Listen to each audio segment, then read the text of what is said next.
पुण्यात शिवसेना आणि भारतीय जनता पक्षामध्ये होणार बैठक। दोन्ही पक्षात उमेदवारांबाबत होणार चर्चा। सद्यस्थितीमध्ये शिवसेनेचे 164 जागांवर अधिकृत उमेदवार।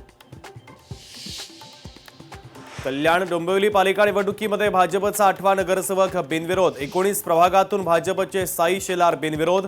ठाकरे पक्षाच्या उमेदवारानं घेतली माघार। मुंबई महापालिका निवडणुकीमध्ये भारतीय जनता पक्षाचे बंडखोर उमेदवार गजेंद्र धुमाळे यांनी अर्ज घेतला मागे। वडाळ्यातून गजेंद्र धुमाळे होते अपक्ष उमेदवार।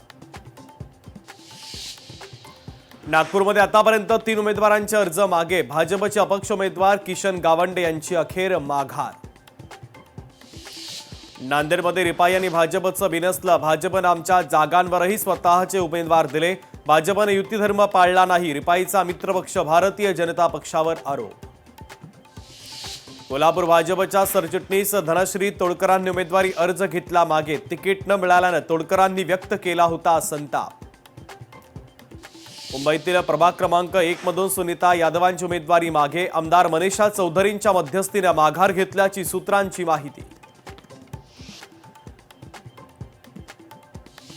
छत्रपती संभाजीनगरमध्ये एमपीएससीच्या विद्यार्थ्यांचं आंदोलन। पीएसआय भरतीसाठी वयोमर्यादा वाढवावी, विद्यार्थ्यांची मागणी।